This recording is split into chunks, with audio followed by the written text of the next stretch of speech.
PWD करती है, और जो बड़े यमुना से संबंधित नाले होते हैं, जो यमुना में ड्रेन गिर रही होती है, उसमें से कुछ नाले इरिगेशन फ्लड कंट्रोल करता है। मेनली नजफगढ़ नाला इरिगेशन फ्लड कंट्रोल करता है। मगर मैंने, ताकि सब लोगों को दिल्ली का प्रशासन कैसे चलता है या ओवरऑल प्रशासन के अंदर किस तरीके की मीटिंग्स होती हैं, डिसीजन मेकिंग होती है, क्या उसके अंदर चलता है, उसको बताने के लिए मैंने एक मीटिंग के अपने कुछ वीडियोस ट्विटर पे डाले। और वो वीडियोस ऐसा नहीं है कि कोई सीक्रेट कैमरा से रिकॉर्ड हो रहे थे। उस मीटिंग के अंदर बाकायदा सामने कैमरा लगा के वो रिकॉर्ड हो रही थी, सब अफसरों को मालूम था। तो आप मान सकते हैं कि वो ऑफिसर्स एट देयर बेस्ट थे। जो बिना कैमरे की मीटिंग होती है उसमें क्या होता है वो तो मैं कभी किसी और दिन बताऊंगा। वो था जब कैमरा लगा होने के बाद जो अफसरों का बर्ताव था वो उसमें था। उसमें मैंने मुख्य तौर पे ये बताया कि किसी भी शहर के अंदर जलभराव की समस्या को निपटारा करने का किसी भी साइंटिस्ट से पूछ लीजिए, एक ही तरीका है, डीसिल्टिंग ऑफ ड्रेन्स, कि वहाँ पे नालियों की गाद निकालने का काम अच्छी तरीके से हो, मॉनसून के आने से पहले हो जाए, तो वहाँ पे जल भराव की समस्या काफ़ी हद तक कम हो सकती है। और उस मीटिंग के अंदर मेरे कुछ यही सवाल थे कि जब डीसिल्टिंग होती है सामान्यतः, क्योंकि मैं भी एक विधायक हूँ, अपने एरिया के अंदर घूमता हूँ, घर से सेक्रेटेरिएट तक, सेक्रेटेरिएट से कहीं और पूरे दिन आना जाना होता है। जब डीसिल्टिंग का समय होता है तो सड़क के किनारे ढेरियां दिखती हैं कि गाद निकाल के काले काले रंग की ढेरियां जो है लगी हुई होती हैं, जिसको डिपार्टमेंट जो है सूखने के लिए छोड़ देते हैं। और विधायक ये बात जानते हैं कि नागरिकों के फ़ोन आने लग जाते हैं, आरडब्ल्यूएस के फ़ोन आ जाते हैं, सर 3 दिन से सिल्ट निकाल के रखी हुई है, उसको उठवा दो, सिल्ट रखी हुई है वो दोबारा बारिश आ जाएगी, बह के नाले में दोबारा चले जाएगी, उसको उठवा दो। तो मुझे ये बात मालूम थी कि इस तरीके के फ़ोन कॉल्स नहीं आए हैं और इस तरीके की ढेरियाँ भी मुझे सड़कों पे नहीं दिखी हैं। यानी कि डीसिल्टिंग इस बार शहर में उस तरीके से नहीं हुई जितनी होनी चाहिए। तो मैंने उस मीटिंग के अंदर सवाल पूछे थे और उन सवालों का कंटेक्स्ट क्या था वो कई लोग ट्विटर पे पूछ रहे हैं। कई लोग भारतीय जनता पार्टी के, मैंने कुछ नेताओं को देखा, वो कह रहे हैं कि साहब आप 28 जून को मीटिंग कर रहे हैं, ये मीटिंग तो पहले होनी चाहिए थी, 28 जून को कोई ना प्लानिंग होगी। तो मैं उन सब लोगों के लिए और आप सब लोगों के लिए बताना चाहता हूं कि ये प्रयास कब से शुरू हुआ। डीसिल्टिंग को लेके मैंने सभी विभागों की मीटिंग पहली बार बुलाने के लिए 6 फरवरी को, सर्दियों में उसका नोटिस निकाला था। 6 फरवरी को मैंने नोटिस निकाला to discuss comprehensive strategy for scientific drain management to avoid water logging in Delhi. और इसके अंदर मैंने बुलाया मुख्य सचिव को Naresh Kumar, vice chairman DDA को, कमिश्नर एमसीडी को, सीईओ जल बोर्ड को, प्रिंसिपल सेक्रेटरी पीडब्ल्यूडी को, principal secretary irrigation flood control जो आशीष कुंद्रा हैं, जो आज की तारीख में एलजी के प्रिंसिपल सेक्रेटरी हैं, मैनेजिंग डायरेक्टर दिल्ली मेट्रो वगैरह वगैरह। और ये मीटिंग 13 तारीख को की कि सभी विभागों की एक कॉम्प्रिहेंसिव स्ट्रैटेजी होनी चाहिए वाटर लॉगिंग को लेके, वरना जनरली ये दोष लगता है, ये एमसीडी की ड्रेन है, ये पीडब्ल्यूडी की ड्रेन है, यहाँ डीडीए का इलाका आ गया, ये एनडीएमसी का इलाका आ गया। आपको जान के हैरानी होगी, इस मीटिंग के अंदर इतने सारे आईएएस अधिकारियों को बुलाया गया, including mister Naresh Kumar, not even 1 IAS officer turned up. इनमें से कोई भी आईएएस अधिकारी इस मीटिंग में नहीं आया। ये सीरियसनेस है इन अधिकारियों की वाटर लॉगिंग को लेके, डीसिल्टिंग को लेके। एक भी आईएएस अधिकारी नहीं था। 13 फरवरी को जो मीटिंग हुई उसके मिनट्स में आपको दिखाता हूं। 6 फरवरी को नोटिस जारी हुआ, ये मिनट्स निकाले और इसके अंदर आखिरी लाइन मैंने लिखी, since various departments were not represented by their respective secretaries in the meeting, the chairman expressed his displeasure for the same। यानी कि चेयरमैन यानी कि मैंने डिस्प्लेजर दिखाया कि कोई भी सेक्रेटरी डिपार्टमेंट का इस मीटिंग के अंदर शामिल नहीं हुआ, और ये मीटिंग के मिनट्स हमने रिलीज़ किए, और इसके अंदर जो अटेंडेंस शीट है ये मेरे पास है। कई बार कह रहे हैं कि जी अब पार्लियामेंट्री कमेटी जांच करेगी, पार्लियामेंट जांच करेगी, एलजी साहब खुद जांच करेंगे। जो भी जांच करे, मैं ये कहना चाहता हूँ मेरे पास कोई विभाग नहीं है इससे संबंधित, मगर मैं ये सारे कागज़ जो है उस जांच में देना चाहता हूँ। अगर सुप्रीम कोर्ट भी जांच करे, माननीय मुझे पता चला है, तो मैं उसके अंदर ये अटेंडेंस शीट देना चाहता हूँ। इसके अंदर सब एग्जीक्यूटिव इंजीनियर लेवल के अफसर थे। दिल्ली की ड्रेन मैनेजमेंट और वाटर लॉगिंग की स्ट्रैटेजी के लिए एग्जीक्यूटिव इंजीनियर लेवल का अधिकारी क्या निर्णय ले सकता है, मैं आपसे जानना चाहता हूं। एक एग्जीक्यूटिव इंजीनियर क्या कर सकता है? Yes sir, yes sir, yes sir, yes sir.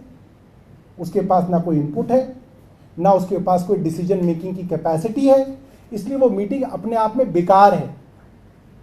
और मुख्य सचिव खुद उस मीटिंग से नाराज थे। खैर ये मीटिंग हुई, इसके हमने मिनट्स निकाले, जो भी हमें ठीक लगा उसके फैसले किए, हमने उसके मिनट्स निकाले। इसके बाद 23 फरवरी को मैंने नोट लिखा मुख्य सचिव को। 23 फरवरी को, देखिए सर्दियों का समय है, अभी कोई बरसात का समय नहीं है, हमारी तैयारी तब से चल रही है। 23 तारीख को मैंने नोट लिखा, इन जुलाई 2023 Delhi had faced unprecedented flooding in the areas adjacent to river Yamuna, putting the capital city standstill for the number of days. The government of Delhi had to displace thousands of people who were affected, वगैरह वगैरह। मैंने बहुत सारी चीज़ लिखी। फिर मैंने लिखा कि 13 फरवरी को मैंने मीटिंग बुलाई, उसके अंदर कोई भी डिपार्टमेंटल हेड और सेक्रेटरी नहीं थे। सारे डिपार्टमेंट्स एग्जीक्यूटिव लेवल के अधिकारियों के द्वारा रिप्रेजेंट किए गए थे। इस तरीके की मीटिंग का कोई फ़ायदा नहीं है, क्योंकि एग्जीक्यूटिव इंजीनियर इसके अंदर कोई डिसीजन नहीं ले सकता। और मैंने उसके बाद लिखा मुख्य सचिव को, इसलिए आपको कहा गया है कि आप इन सभी एचओडीज के खिलाफ कार्रवाई करने के लिए इनको शो कॉज नोटिस दीजिए। ये मैंने इनको 23 फरवरी को लिखा है। इसके बाद मैंने नरेश कुमार चीफ सेक्रेटरी से कई बार पूछा कि इसके अंदर आपने इन अधिकारियों पे कोई कार्रवाई की हो तो बताएं। उन्होंने कोई कार्रवाई नहीं की, कोई कार्रवाई मुख्य सचिव ने नहीं की, क्योंकि वो क्या कार्रवाई करेंगे, वो खुद ही नहीं आए उस मीटिंग में। जो डीसिल्टिंग के बारे में बड़ी बड़ी बातें कर रहे हैं, उनके अधिकारी इस मीटिंग में ही नहीं आए और कोई कार्रवाई नहीं की नहीं आने पे। इसके बाद मैं आपको बताता हूँ। इसके बाद आपको मालूम ही है, दिल्ली के अंदर आचार संहिता लगी थी। आचार संहिता की वजह से कई चीज़ों के ऊपर रोक रहती है। फिर भी 20 मई को मैंने मुख्य सचिव को दोबारा एक पत्र लिखा। हालांकि पहले चीज पर उन्होंने कोई कार्रवाई नहीं की थी। 20 मई को मैंने उनको पत्र लिखा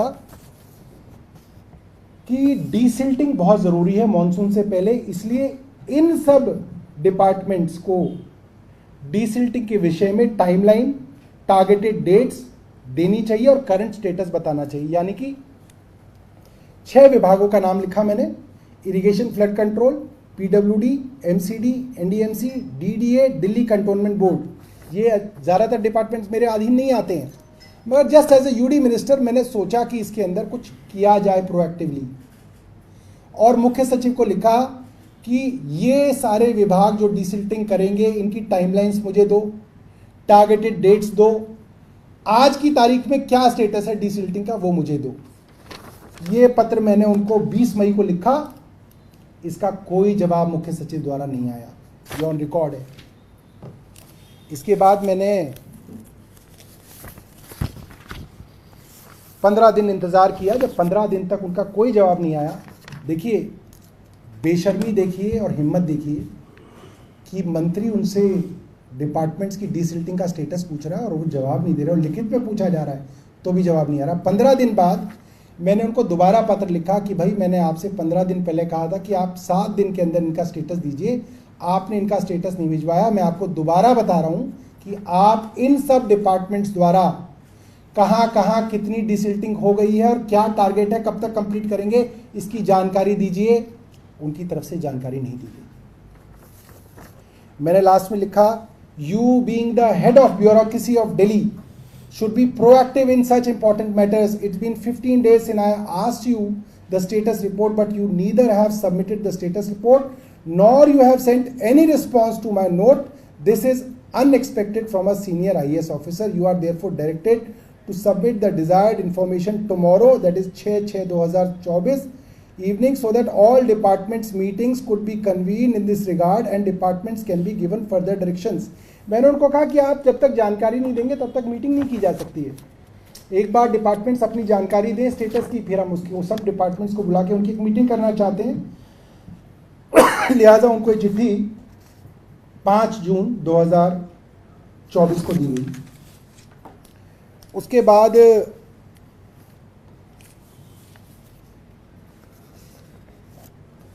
5 जून को ही शाम को मुख्य सचिव नरेश कुमार का ये मेरे पास एक भद्दा, बेहद घटिया, बेहद वाहियात पत्र मिला। जो पत्र अगर कोई मुख्य सचिव किसी और मंत्री को लिख दे किसी और राज्य में तो उसको तुरंत सस्पेंड कर दिया जाए।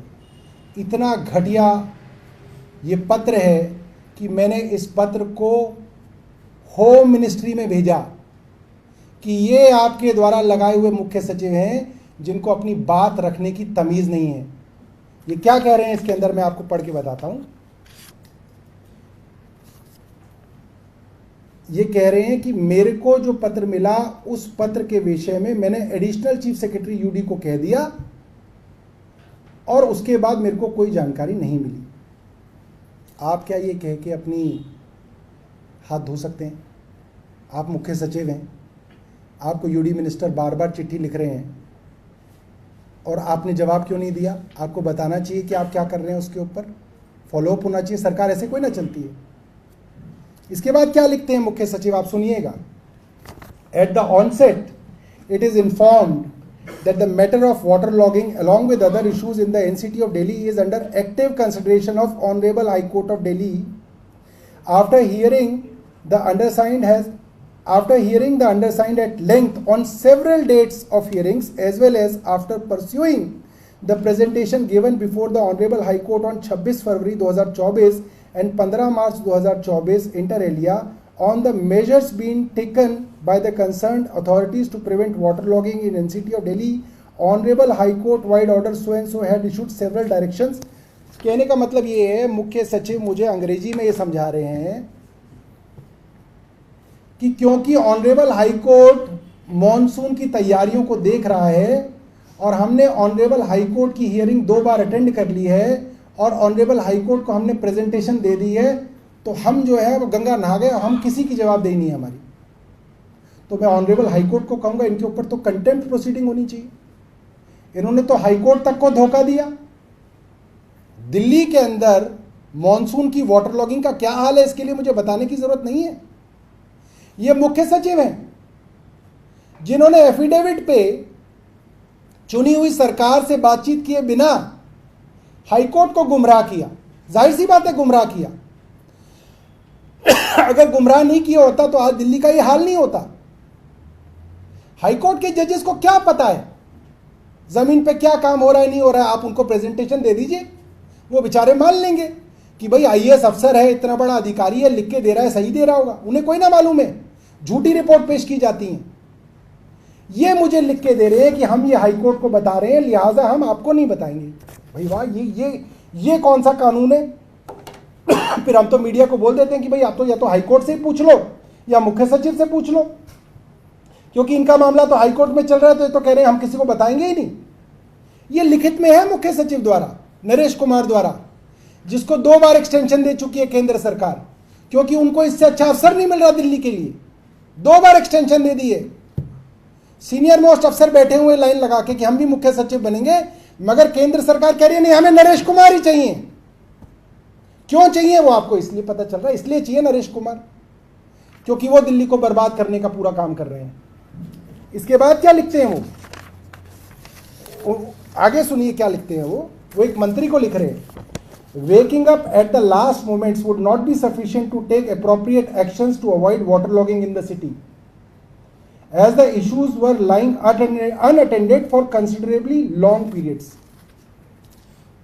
ये आदमी मई में मंत्री को ये बता रहा है, उस मंत्री को जो फरवरी में मीटिंग ले चुका है, जिस मीटिंग में ये आए नहीं, जिस मीटिंग में ना आने के लिए इनको मैंने लिखा कि आप भी नहीं आए और आपके अधिकारी नहीं आए, आप कार्रवाई कीजिए, ये आदमी इसको लिख रहा है। तो मैंने इनका जवाब MHA को भेजा और इनको भी भेजा।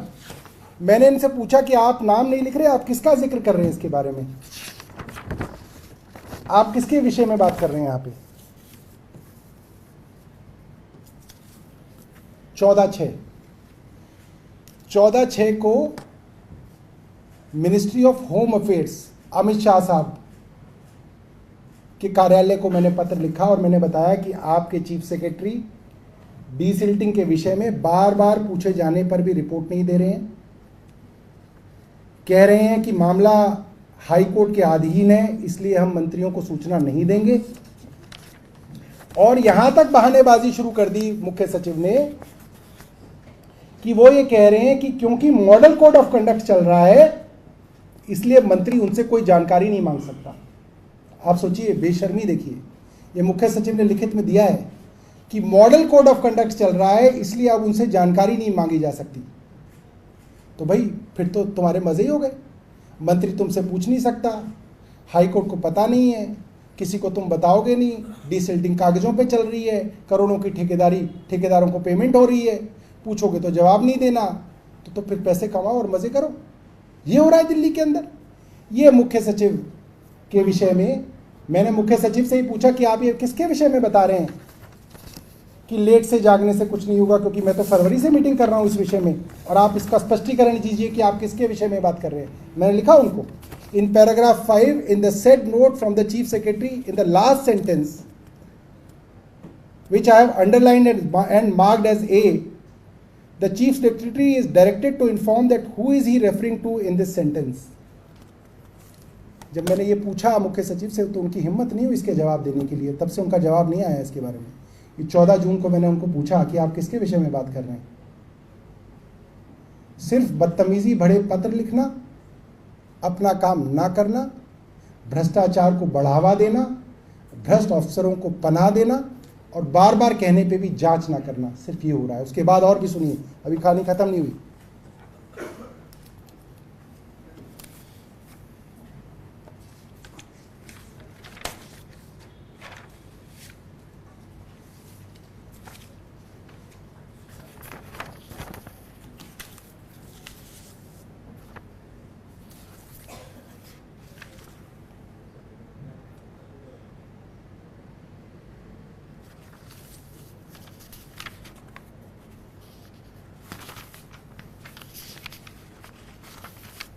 जी, ये 10 जून का है और मैं भारतीय जनता पार्टी को चुनौती दे रहा हूँ। 20 राज्यों में सरकार है भारतीय जनता पार्टी की, एक भारतीय जनता पार्टी का मंत्री बता दे, एक 20 राज्यों में जिसने डीसिल्टिंग को लेके इतना पत्राचार किया हो, इतनी मीटिंग्स की हो और इतना खुल के कहा हो कि इसके अंदर भ्रष्टाचार कर रहे हैं आपके अधिकारी। एक आदमी बता दे।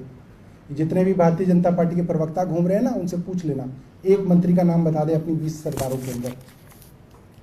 10 जून को मैंने मुख्य सचिव को लिखा है, माफ कीजिएगा 13 जून को। 10 जून को हमारी दोबारा मीटिंग हुई। उस मीटिंग के अंदर आतिशी भी थी, मैं भी था, MCD के कमिश्नर थे, चीफ सेक्रेटरी थे, शायद चीफ सेक्रेटरी थे या नहीं थे मुझे ध्यान नहीं, मगर अनबरासू थे PWD के सेक्रेटरी और MCD के कमिश्नर थे। मैंने वहां पे कहा कि MCD और PWD जो मुख्य तौर पे वाटर लॉगिंग के लिए जिम्मेदार होते हैं, वे अपनी जो रिपोर्ट देते हैं वो ऐसा करते हैं, डीसिल्टिंग 80% कंप्लीट, डीसिल्टिंग 90% कंप्लीट, और जिस दिन मानसून आ जाता है उस दिन तक 95% चलाते हैं। जिस दिन मानसून आ गया उस दिन 100% कंप्लीट करके किताब बंद कर देते हैं। अब ये 85% कंप्लीट का क्या मतलब है, इसको कोई कैसे चेक करे कि भाई 85% कौन सा है। मैंने वहां मीटिंग में कहा कि भाई आप अगर ये कहते हैं कि 90% कंप्लीट हो गई आपकी डीसिल्टिंग, तो आप मुझे सिर्फ उन ड्रेन्स के बारे में बता दीजिए जो पूरी डीसिल्ट हो गई, जो रह गई 10% उनको छोड़ दीजिए, वो आप करते रहना। आप सिर्फ जो डीसिल्टिंग हो गई पूरी वो मुझे दे दीजिए। और अगर कोई ड्रेन 90% डीसिल्ट हो गई तो आप लिख दो कि जी रविदास मार्ग के अंदर फला मकान नंबर से फला मकान नंबर तक ड्रेन 100% डिसिल्ट हो गई, यहां से आगे नहीं हुई है, यहां से आगे गाद नहीं निकाली गई है। ये मैंने 10 जून को सभी अधिकारियों के सामने कहा कि आप मुझे लिस्ट सौंप दें, मैं इसको वेरीफाई कराना चाहता हूं। मैंने उनको बताया मीटिंग के अंदर कि मैं उनको वेरीफाई कराना चाहता हूं, आप मुझे सौंप दीजिए। कब तक सौंपेंगे? बोले सर शाम तक ही दे देंगे, तो लिस्ट हमारे पास है ही। मैंने कहा अभी दे दो। कह रहे सर शाम को दे देंगे। 10 को नहीं दी, 11 को नहीं दी, 13 को मैंने पत्र लिखा। 13 को मैंने जो पत्र लिखा है चीफ सेक्रेटरी को लिखा, इसको आपको मैं पढ़ के बता देता हूँ। मैंने इसमें लिखा कि 10 जून को मैंने मीटिंग की, जिसके अंदर पीडब्ल्यूडी ने कहा कि हमारी 61% ड्रेन पूरी हो गई है, एमसीडी ने कहा कि हमारी 87.14% ड्रेन पूरी हो गई है। मेरा ये एक्सपीरियंस है कि इस तरीके की डिसिल्टिंग ग्राउंड पे नहीं होती, सिर्फ कागजों में होती है। इसमें बड़े लेवल पे भ्रष्टाचार होता है, ठेकेदारों को कागज के काम के आधार पे पेमेंट की जाती है। लिहाजा मेरे को आप लिस्ट सौंपें ताकि मैं उसको थर्ड पार्टी ऑडिट कराऊं और मैं खुद उसको वेरीफाई कराऊं। और उसके साथ मैंने आखिरी पैराग्राफ के अंदर यह भी लिखा कि दिल्ली हाई कोर्ट का ऑर्डर हुआ है, जिस हाई कोर्ट के बारे में बार बार मुख्य सचिव बोल रहे हैं, उसी हाई कोर्ट ने ऑर्डर किया है कि इस तरीके के जो भी काम होंगे डिसिल्टिंग के, उनकी थर्ड पार्टी ऑडिट कराई जाए। थर्ड पार्टी ऑडिट का मतलब यह है कि कोई तीसरी स्वायत्त संस्था इस चीज की ऑडिट करे, इसको वेरीफाई करे, इसकी छानबीन करे कि डिसिल्टिंग हो रही है या नहीं हो रही है। ये 13 जून को मेरे मुख्य सचिव को आदेश हैं एज ए यूडी मिनिस्टर कि हाई कोर्ट की भी डायरेक्शंस हैं और मेरे आदेश हैं, आप इन सब विभागों की, पीडब्ल्यूडी की, एमसीडी की, इरिगेशन फ्लड कंट्रोल की, एनडीएमसी की, डीडीए की, सभी विभागों की जो डिसिल्टिंग कर रही हैं उसकी थर्ड पार्टी ऑडिट कराइए। मैं पूछना चाहता हूं भारतीय जनता पार्टी से, मुख्य सचिव ने क्यों नहीं कराई थर्ड पार्टी ऑडिट? क्यों नहीं कराई? क्योंकि उनको मालूम है चोरी हो रही है, उनको मालूम है भ्रष्टाचार हो रहा है, उनको उस भ्रष्टाचार को बचाना है, इसलिए थर्ड पार्टी ऑडिट नहीं करानी है। खैर, मैं इन लोगों के पीछे पड़ा रहा और मैंने इस पत्र में दोनों चीजें लिखी कि एक तो थर्ड पार्टी ऑडिट कराई जाए और मुझे लिस्ट दी जाए कि कहां कहां आपने डिसिल्टिंग करा दी। बड़ी मुश्किल से घूमते फिरते 20 तारीख को ये लिस्ट मेरे पास आई। मैंने अपनी विधानसभा के एक व्हाट्सएप ग्रुप में, जिसमें जनरली सारे इस तरीके के लोग हैं, आरडब्ल्यूए के लोग हैं, एक्टिव लोग हैं, वहां पे ये लिस्ट डाल दी और मैंने कहा कि भाई ये लिस्ट मेरे को पीडब्ल्यूडी से मिली है, कहा जा रहा है कि इनकी डिसिल्टिंग हो गई, आप जाके इसको देख के मुझे वीडियो और फोटो खींच के भेजो, लोकेशन भी भेजो। 23 और 24 जून को, 27 जून को पहली बार बारिश आई है दिल्ली में, 27 जून को, 23 और 24 जून को मेरे व्हाट्सएप ग्रुप में ये वीडियोस मेरे को रिसीव हुई हैं, बरसात से पहले की, अभी भी है मेरे व्हाट्सएप ग्रुप में। 23 जून और 24 जून को, जिन वीडियोस के अंदर साफ तौर पे वो आदमी वीडियोस को दिखा रहा है। आसान काम नहीं होता डिसिल्टिंग देखना, कोई आदमी ढूंढो, उसे ढक्कन खुलवाओ, नीचे लाइट मारो, उसके अंदर कैमरा घुमाओ, ये सारा काम हमारे लोगों ने किया। वेरिफिकेशन करके वीडियो बना के भेजी कि जिन ड्रेन्स के विषय में पीडब्ल्यूडी ने अपनी रिपोर्ट में मंत्री से कह दिया कि ये ड्रेन साफ हो गई, उसमें गाद गले तक भरी हुई है। वहां पे दुकानदार कह रहे हैं कि यहां तो कोई आया ही नहीं, साफ कम ज्यादा तो थोड़ी अलग की बात है, आया ही नहीं कोई साफ करने। वो वीडियो मैंने जो 23 और 24 जून को मेरे पास मिली, मेरे व्हाट्सएप में अभी भी है, कोई उसकी ऑडिट करना चाहता हो, देखना चाहता हो, वेरीफाई करना चाहता हो, आप में से करना चाहता हो तो मैं आपको भी दिखाऊंगा, आप देख सकते हैं।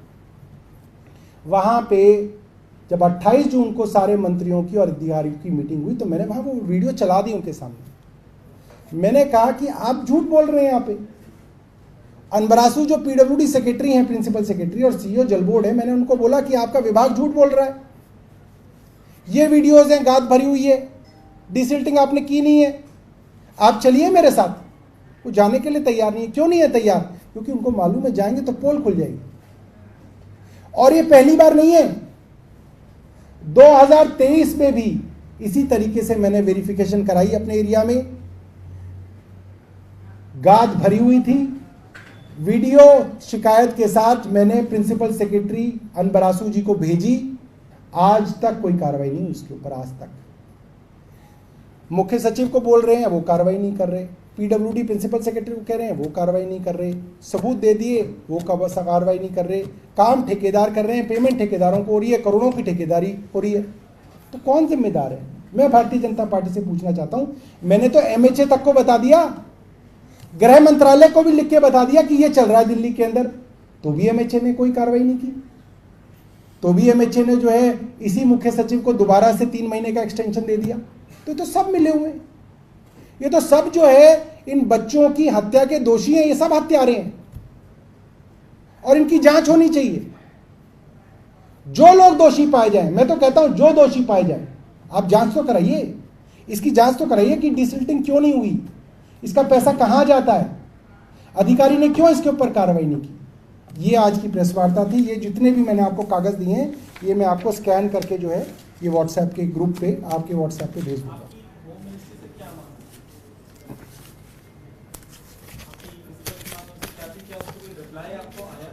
देखिए ये सारी की सारी कोई रिस्पॉन्स नहीं आया होम मिनिस्ट्री से, मेरे पास कोई जवाब नहीं आया। 13 जून को पत्र लिखा है उनको मैंने, 13 या 14 जून को, 14 जून को उनको पत्र लिखा, कोई जवाब नहीं आया उनकी तरफ से। मैंने उनको ये कहा था कि मुख्य सचिव के खिलाफ कार्रवाई कीजिए। आपके मुख्य सचिव झूठ बोल रहे हैं, गलत बयानबाजी कर रहे हैं, भद्दे पत्र लिख रहे हैं, डिसिल्टिंग की रिपोर्ट नहीं दे रहे हैं, बातों को छिपा रहे हैं। एक लेटर एलजी की तरफ से भी अभी पुराना निकाला गया है और कहा गया है कि अप्रैल में हमने बुलाया था मीटिंग के लिए, आरपीसीडी आपका और दूसरे मंत्रियों का नाम है, लेकिन आप लोग नहीं गए। एलजी का क्या लेने देना है इसमें? एलजी को मुख्यमंत्री बनने का शौक चढ़ गया था उस समय। हमारे मुख्यमंत्री गिरफ्तार हुए तो एलजी साहब को लगा कि मैं मुख्यमंत्री बन जाऊं और मैं मंत्रियों की मीटिंग बुलाने लगूं। किस कैपेसिटी के अंदर मुख्यमंत्री के अलावा कोई और कैबिनेट की मीटिंग बुला सकता है? क्या एलजी कैबिनेट की मीटिंग बुला सकते हैं? वो दिखाएं मुझे कौन से रूल के अंदर बुला सकते हैं। जो अफसरों ने काम नहीं किया उसकी कार्रवाई के विषय में बताएं।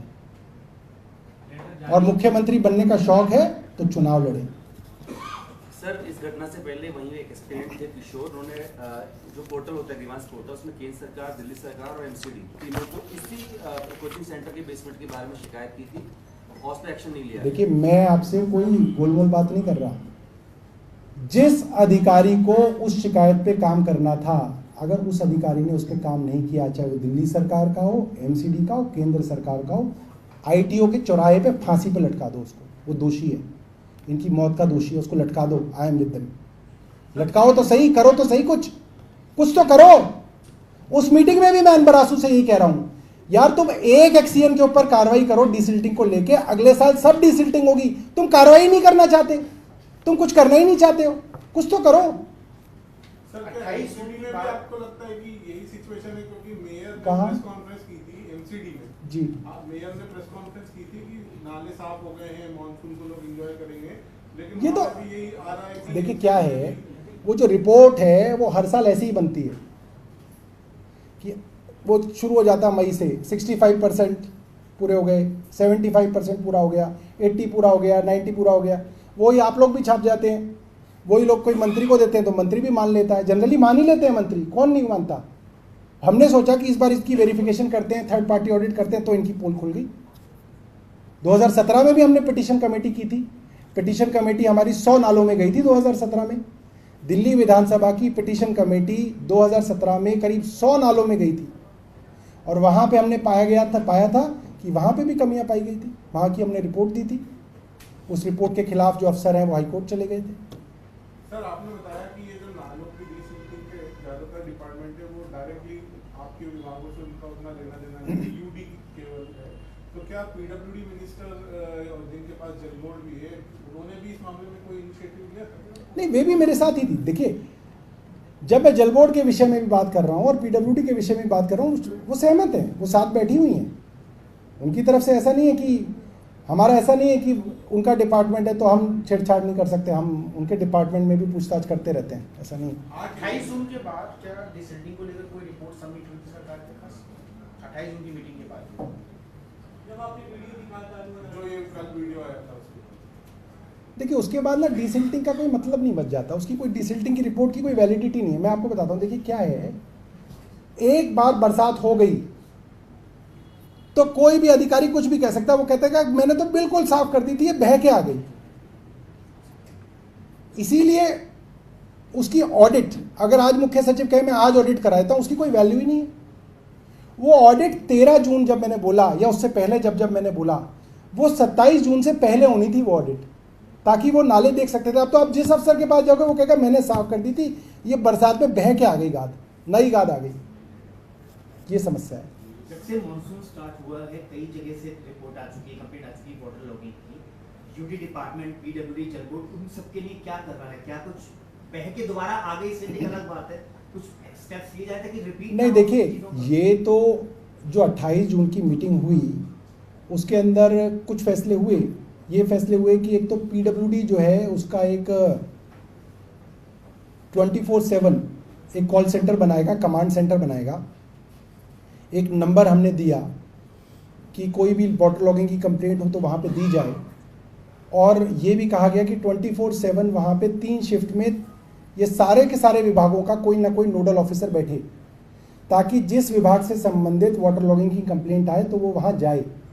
मगर ये सारी जो चीज़ें हैं ना, ये सारी चीज़ें हैं जैसे कि पानी भर गया, आप पंप से निकाल रहे हो, ये बहुत ही अनसस्टेनेबल सॉल्यूशन है। आप पंप से कितना पानी निकाल दो और कहाँ तक निकाल दोगे? जब आगे भी गाद भरी है नाले में तो घूम के फिर वापस आ जानी है। जो इतनी ज़्यादा वाटर लॉगिंग की शिकायत इस बार देखने में आ रही है, पिछली बार से ज़्यादा वल्नरेबल पॉइंट्स दिख रहे हैं, उसका कारण ये है कि डिसिल्टिंग नहीं हुई है। मेरा ये मानना है कि बड़े पैमाने में इन लोगों ने इसके अंदर मिलीभगत करके एक षड्यंत्र किया कि दिल्ली के अंदर इस बार एक सबोटाज किया जाए, इस बार सरकार को बदनाम करने के लिए डिसिल्टिंग ना की जाए। जल बोर्ड में भी यही किया गया। जल बोर्ड के अंदर जितने भी आपके पत्रकार बंधु जमीन पे सीवर की समस्याओं को देखते होंगे, वो ये बात जानते हैं कि जल बोर्ड के अंदर जो पतली पतली गलियां हैं, गांव हैं, अनऑथराइज कॉलोनी है, इनफैक्ट बड़ी बड़ी कॉलोनी, मैं तो ग्रेटर कैलाश पार्ट 1 और पार्ट 2 की कॉलोनीज के बारे में बता रहा हूं, वहां पे अब ड्रेन्स नहीं है, सब जगह रैंप्स बने हुए हैं। ड्रेन्स खत्म हो गई, 20-20, 30-30 सालों से खत्म है ड्रेन्स। वहां पे जितना भी पानी बहता है वो या तो सड़क के ढलाव से बह जाता है या वो सीवर के रास्ते उसकी निकासी होती है। और इस बार पिछले कई महीनों से जल बोर्ड ने 2 षड्यंत्र किए। एक, जितनी भी मैनुअल लेबर जल बोर्ड के अंदर हुआ करती थी, जो कि सालों से होती थी, हर विधानसभा में कहीं 20, कहीं 25, कहीं 15 मैनुअल लेबर होती थी कि कहीं पे सीवर की दिक्कत हो, पानी की दिक्कत हो तो वो मैनुअली उसको करती थी। खपच्ची वपच्ची मार के सीवर खोला जाता था। हर जगह मशीनें नहीं जा सकती, संकरी गलियां हैं गाँव के अंदर, कटरों के अंदर, वहाँ डिसिल्टिंग के लिए मशीन नहीं जा सकती, खपच्ची से ही काम होता है आज भी। इन्होंने एक षड्यंत्र के तहत सारे के सारी मैनुअल लेबर को निकाल दिया सीओ जल बोर्ड ने। दूसरी बात, कहीं पे भी अगर सीवर की बड़ी ब्लॉकेज होती है तो वो ना खपच्ची से खुल सकती है ना छोटी मशीन से खुल सकती है, उसके लिए you need a super sucker, या आपको रिसाइकलर चाहिए होता है। एक षड्यंत्र के तहत पिछले कई महीनों से दिल्ली जल बोर्ड में एक भी सुपर सकर मशीन नहीं है, एक भी रिसाइकलर मशीन नहीं है। जहां 16 सुपर सकर होते थे दिल्ली जल बोर्ड के पास, there is no super sucker at all in Delhi Jal board. क्यों? क्योंकि it was a conspiracy sabotage Delhi, कि जब मॉनसून आएगा, हाहाकार मचेगा तो सीवर बंद हो जाएंगे, तो खुलेंगे नहीं 15-15 दिन तक, खुल ही नहीं सकते, कोई तरीका ही नहीं है। अनबरासू मुझे बता दे कोई और तरीका है तो मैं मान जाऊंगा कि भाई मैंने 10 साल कुछ नहीं किया, अनबरासू को ज़्यादा पता है, वो मुझे बता दे। मेरे अपने गांव के अंदर सीवर भरा हुआ, अपने गांव के अंदर, अपने गांव के जहाँ मेरा घर है ना, मेरे घर के सामने भरा हुआ है सीवर, और वो सुपर सकर के अलावा नहीं खुलता। जगह जगह समस्या है वाली, जानबूझ के षड्यंत्र। इसलिए वो डिस्कशन भी हुआ है उस मीटिंग में, 28 तारीख वाली मीटिंग में, कि भाई सुपर सकर मशीनें क्यों नहीं है, मैनुअल लेबर क्यों हटा दी गई। षड्यंत्र है। एलजी साहब जवाब देना इसका। उनके चहेते अफसर हैं जिनको उन्होंने जल बोर्ड पे लगाया हुआ है, पीडब्ल्यूडी पे लगाया हुआ है, चीफ सेक्रेटरी पे लगाया हुआ है।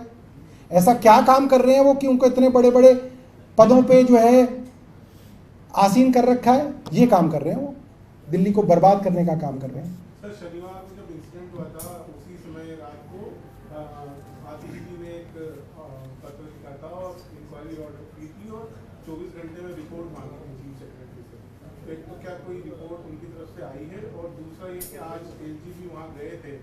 एलजी गए थे, मैंने सुना कि एलजी के खिलाफ नारेबाजी हुई वहाँ पे काफ़ी। तो एलजी साहब को इन सब चीज़ों से बचना चाहिए। ये कोई अच्छी बात कोई ना कि एलजी साहब वहाँ गए, हालांकि हमें पसंद नहीं करते वो, बट है तो हमारे भी एलजी। एलजी वहाँ गए, वहाँ पे लोगों ने गो बैक एलजी के नारे लगाए। ये कोई शोभा कोई ना देती है। दोनों मंत्री से आपके यहाँ से भी कोई जाएगा हाँ? वहाँ पे? दोनों मंत्री हमारे मेयर अतुल माथुर जी, आपको बता रहा हूँ, हमारी मेयर उसी वक्त, दूसरे दिन नहीं गए, तीसरे दिन नहीं गए, हमारी मेयर, हमारे जिसका डोमेन है, हमारे मेयर और हमारा लोकल एमएलए वहीं पे मौजूद था, पूरी रात मौजूद थे। हाँ, नहीं वो नहीं गए, जिसका डोमेन था एमसीडी का, जिसका एमसीडी का डोमेन था अतुल माथुर जी, वो गए वहाँ पे, छापिए स्क्वाड।